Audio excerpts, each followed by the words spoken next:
Bakit? Wala. Tinitingnan ko lang yung future girlfriend ko. Manahimik ka nga dyan. Aliyah, gusto mo ko, di ba? How did you... So, gusto mo nga ako. Kasi gusto rin kita eh.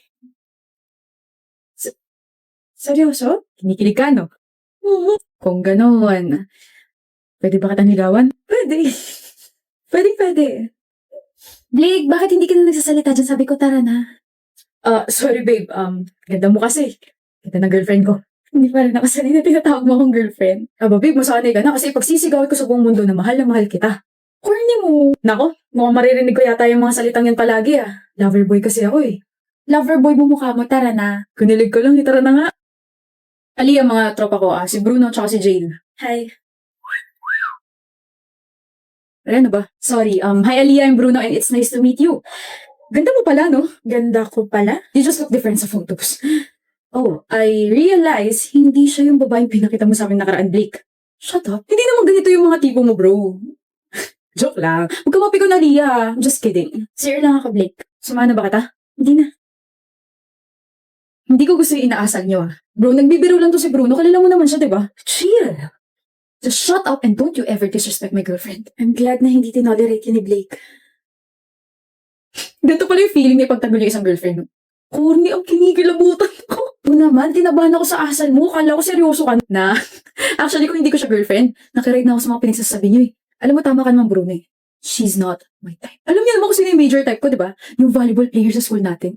Sexy, malakas appeal, maganda. Bakit mo ba kasi sinota yan, ha? Kung ako sa'yo, liligawan ko na yung player. Ano ka ba, Bruno? Ang hina mo naman. Practice makes perfect. Kaya ako sinota si Aliyah para pag-practicean siya. Para kapag nagka-girlfriend ako, perfect na.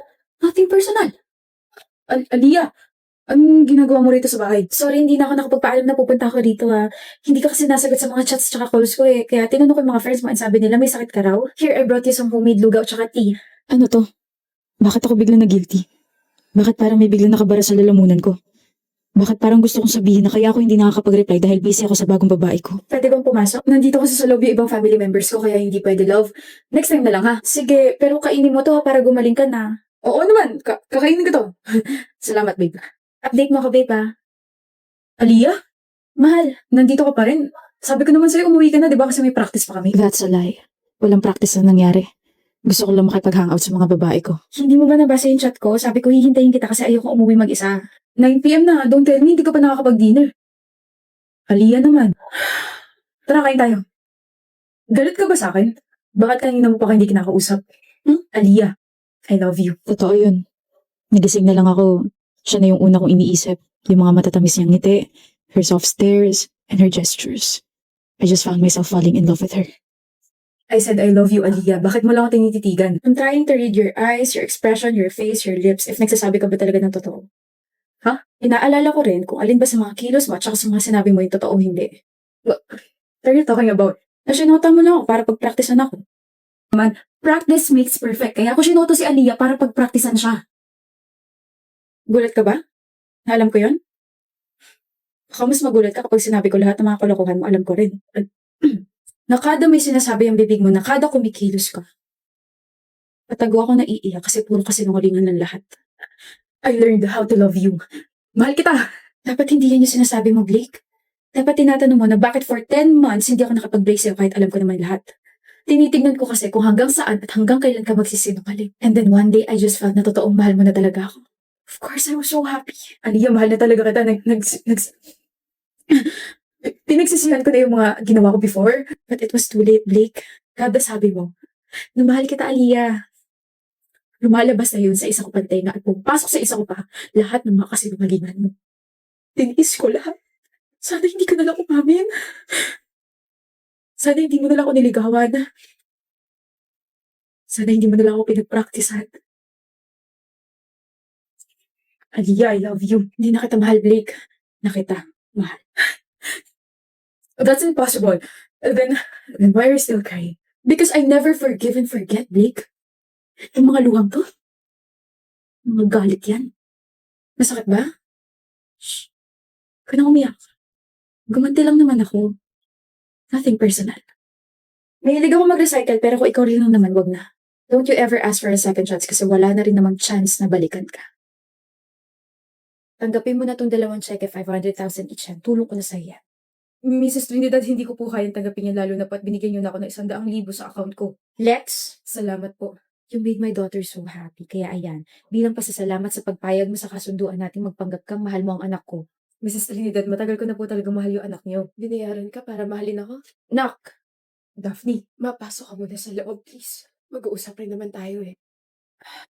Please. Kasi, binayaran ka? Sagutin mo ako, Lex. Tama ba yung narinig ko? Binayaran ka para mahalin ako? Oh. Magkano? Huminahon ka, Daphne. Baka kung ano mangyari sa'yo, bawal ka ma-stress, di ba? Magkano? 100,000. 100,000 o 1,000,000? Parehas. Pero, yun ba yung presyo ng worth ko? Yung presyo ng puso ko? Daphne, mahal kita. Maniwala ka naman, oh. Mahal. Hindi mo ko mahal. Mahal mo yung pera mo. Mahal mo yung perang binigay ni Mama. Makinig ka naman sa akin. Lex, 1 taon. 1 taon niyo ako niloloko ni Mama. Sana sinabi mo na lang para hindi ganito kasakit. Akala ko kailan mamamatay na ako doon ka sumulpot sa buhay ko. Yung nagkabungguan tayo sa ospital, yung sinabi mo na gusto mo agad ako, yung pagbisita mo rito sa bahay. Lahat yun, planado. Lahat yun kasi pumayag ka sa utos ni Mama. Lahat yun para sa pera lang. I'm sorry, pero kung kailan mahal na kita. Kung kailan mahal na kita tsaka naging ganito. Maniwala ka, matagal na kitang kilala, matagal na kitang gusto, matagal na kitang mahal. It's just that, kailangan ko ng pera, Daphne. Sobrang desperado na ako. Huwag ka na magpapakita pa sa akin kahit kailan. Luluhod ako para mapatawad mo. I hate you, Lex. I despise you. Kayo ni Mama.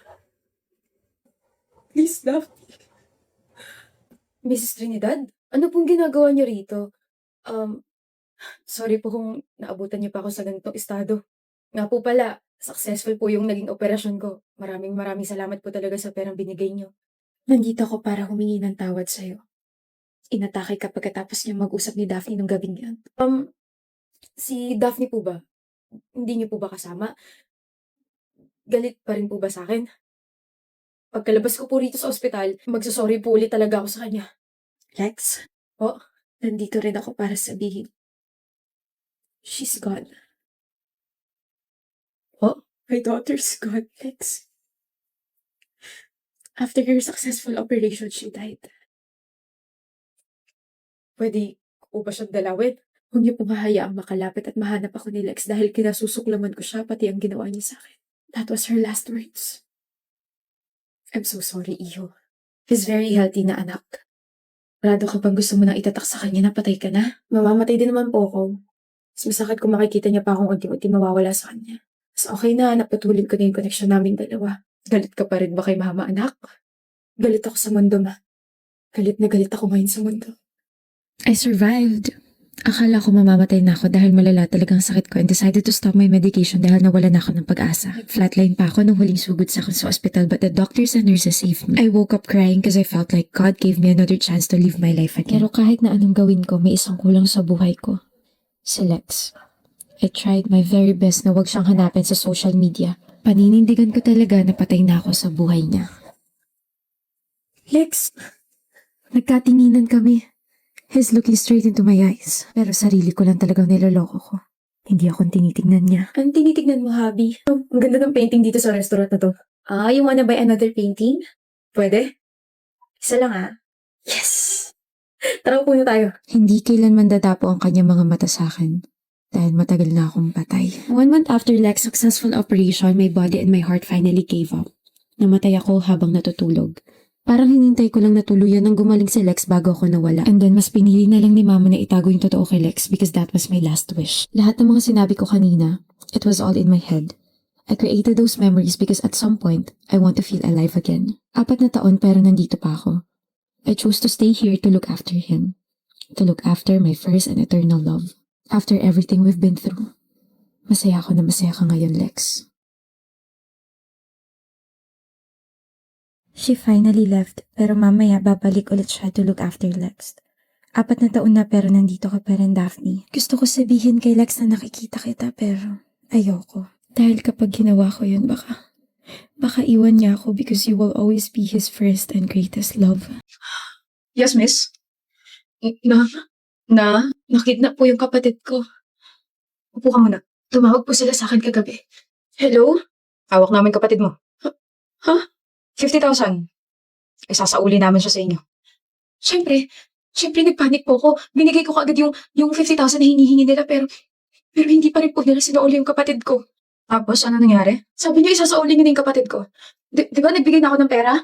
Oh, balikin niya yung kapatid ko. Nasaan na yung kapatid ko? Ano ginawa niya sa kapatid ko? Ang ingay! Eh di pinakain muna namin siya ng mga ipis. Nasa yung litrato? Nandito po sa phone ko. Ayan po. Miss, wala naman. Basta nag-send sila ng picture na may 2 ipis sa bibig ng kapatid ko tapos umiiyak po siya.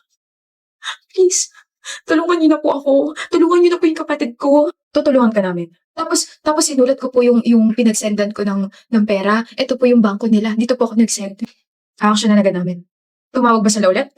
Opo, tumawag po ulit sila.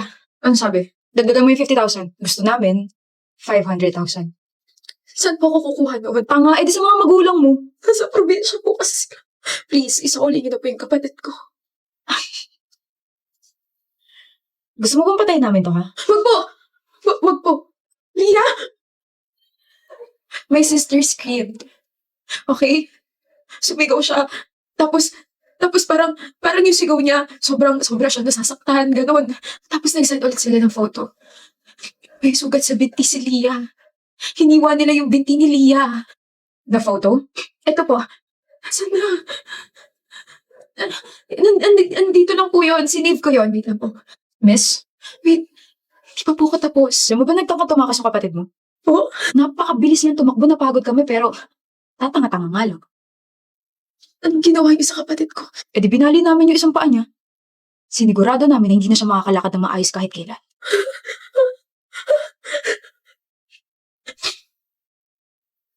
Binali nila yung paa ni Lia. Batang-bata ko yung kapatid ko, binali nila yung paa niya. Feeling ko mababaliw na ako. Please, iligtas niyo po kapatid ko. Iligtas niyo po siya. Alia! Ha? Okay ka lang ba? Kanina ka pa namin hinahanap. Sumama ka na kay tita. Sige na, susunod ako sa kotse. Ayoko pa umuwi. Kasi yung kapatid ko, hindi pa siya nakahanap. Nakidnap kasi yung kapatid ko. Okay? Kailangan natin siyang iligtas. Ligtas na siya. Okay? Nasa bahay na siya. Talaga? Pero baka may ipis. Baka may ipis sa bahay. Ayoko umuwi. Malinis na yung bahay, Alia. Sige na, sumama ka na kay tita. Okay. Okay. Pagpasensyahan niyo na po, sir, ah. Sino po? Ako po si Lane, pinsan po ka ni Alia, tapos yung kanina tita po namin. Tama ba yung narinig ko? Ligtas na yung kapatid niya? Actually, wala naman po kasi talagang nakidnap. Ano? She was telling her story. Sabi niya po si Lia yung nakidnap, di ba? That's her nickname nung bata pa po siya. Siya po yung batang babaeng nakidnap. Kaya kung mapapansin niyo po, pilay po siya maglakad. Binali po yung isang paa niya nung nagtangka siyang tumakas ng bata siya. Meron din po siya malaking peklat sa binti niya dahil hiniwa siya ron at ginawang panakot sa parents niya. Bukod po rin, pinakain din siya ng mga ipis kaya ayaw niya sa insektong yun.